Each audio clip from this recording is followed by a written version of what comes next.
you know, the so-called thug nigga is really a dude with emotional problems. He can't control his spirit. He can't control his behavior. So he goes to jail. So them are the niggas that are actually getting the girls, because that's the only manhood that these regular women even see. Okay? That's the only manhood that the regular niggas really see.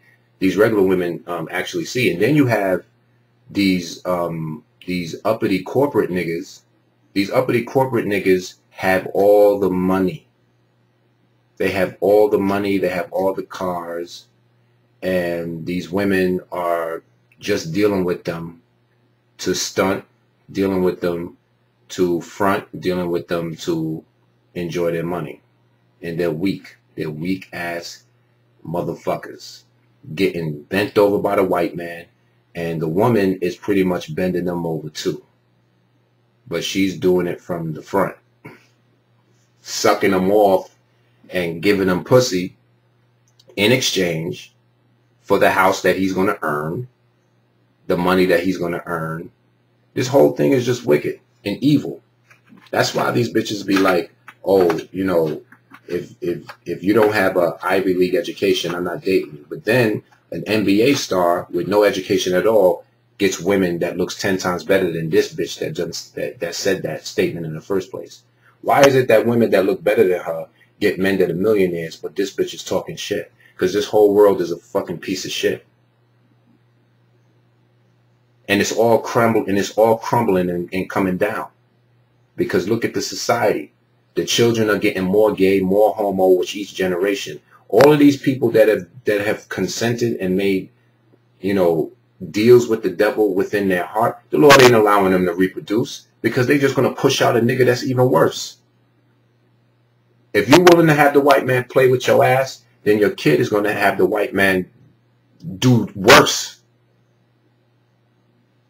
If you in a loveless relationship and your woman is really only with you because of your status, whatever child you reproduce, that child's going to be out of their fucking mind.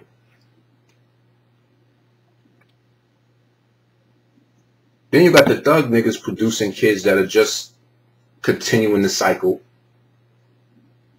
The black nation as we know it is falling apart. You understand? Because we have reached the point where we are literally devolving with each generation. Now, the white man is a devolved demon in any way. He's a devolved demon anyway. He came out the Caucasus Mountains, okay? We, who are the gods of this earth, we're devolving with each generation. That's why niggas is running around with mohawks and pants hanging off their ass. And where's hip-hop? Where's the hip-hop music? There's no hip-hop. There's no music. These kids are so devolved and so crazy and out of their mind, they're not even listening to real music. Hip-hop is dead. The radio stations is playing songs that are just straight whack. Okay? Straight whack. There is no music worth even listening to. I swear to heaven, man. I think there's only like 1 or 2 songs that'll even grab my interest. I made videos called Hip Hop is Dead, only just for a title. Really. I didn't really know what was going to happen in the future. In the near future. That the radio stations will be playing complete and total garbage. So much so that you don't even hear people playing new music in the streets anymore.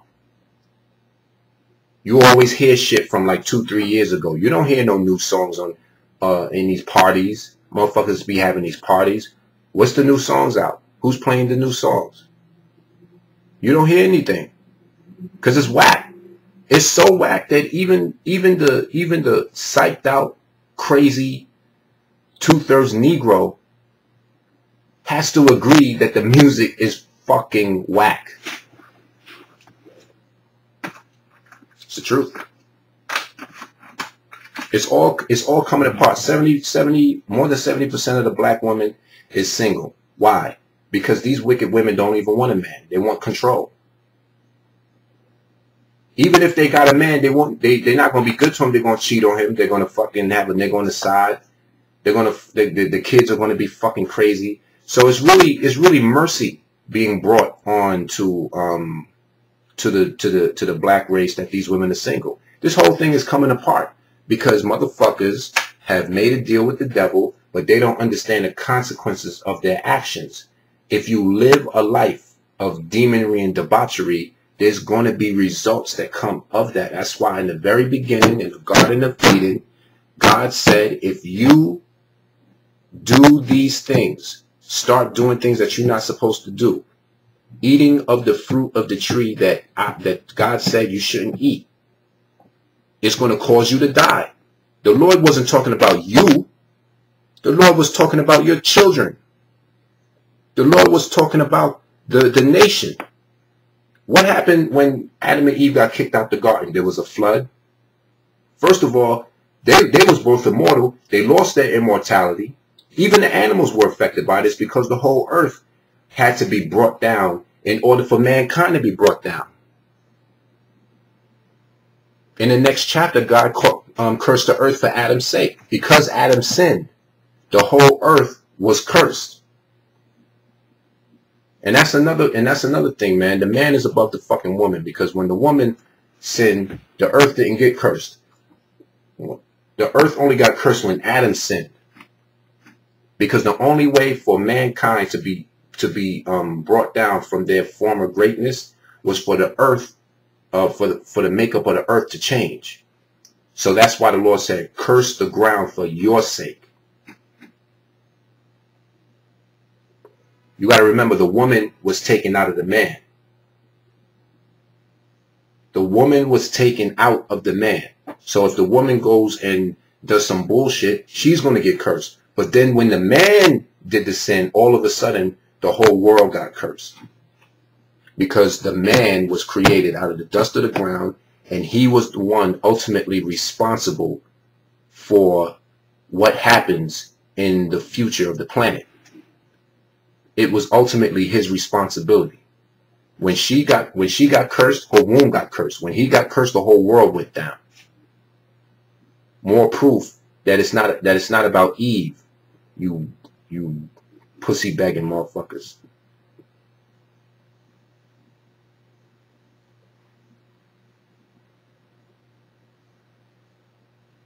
It's not about Eve, you pussy begging motherfuckers. It's about Adam. It's about Adam. It's about his queen. It's about his daughters. It's about his sons. That's what it's about. But Adam as the head. Jesus Christ as the God of the head. And the Most High as the God of the head.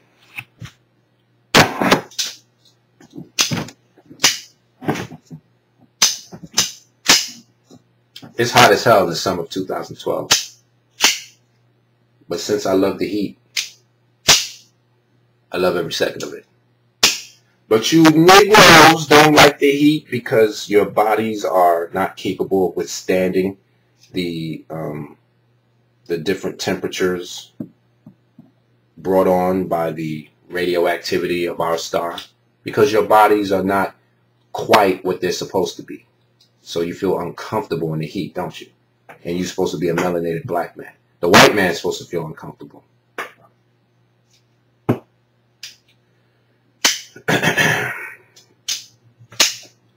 And the eyes of both of them were open, and they knew that they were naked, and they sewed fig leaves together and made themselves aprons. Now they didn't actually put actual aprons on their naked bodies. They had clothes on in the first place. That was just symbolism. Okay, that was all symbolic. Because that was all symbolic. All right. I'm not even going to try to explain that it wasn't symbolic. It was symbolic. And what is nakedness? Biblical nakedness is knowing what another person has done. When they think that what they did is to themselves and what they did was in the dark so no one would know, you make someone naked by revealing what somebody has done behind closed doors. So what they did was that they knew that they were naked and they sewed fig leaves together. So what did they start doing?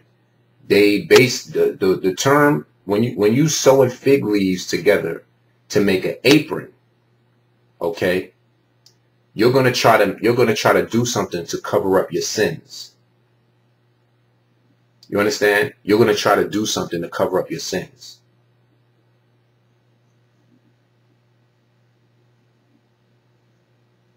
So that's what the aprons represent. And that's why these Freemasons wear aprons. It goes back to Genesis chapter 3, verse 7. Because these Freemasons, they wear an apron. You understand? They wear an apron because they feel that if they do certain things, that God is supposed to absolve them of their sins. Which really doesn't make any sense. I mean, you're supposed to do what God says do to absolve yourself of sins. But they feel that they shouldn't do what God says do. They feel they should just do their own thing.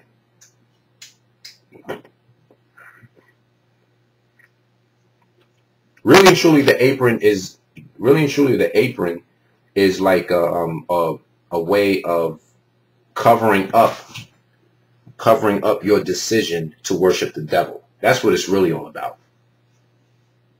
You know what I'm saying? The apron represents you saying, look, I worship the devil, but you shouldn't get mad at me over it. That's what the apron is for. And that's what Adam and Eve did. Adam and Eve felt in their heart, even though we did those things, you should forgive us. You shouldn't get mad at us for what we did. So that's what the aprons represent. So when these Freemasons worship the devil, they go, oh, well, you know, we have these aprons, so God shouldn't be mad at us. It's all stupid. It's all wickedness anyway. You know, I used to look at all this Freemasonry with such a googly eye. Oh, Freemasonry is so deep and so powerful. It ain't deep. It ain't shit. When you get the truth, and the truth is hard to get. You think that the truth stops and begins with the Bible.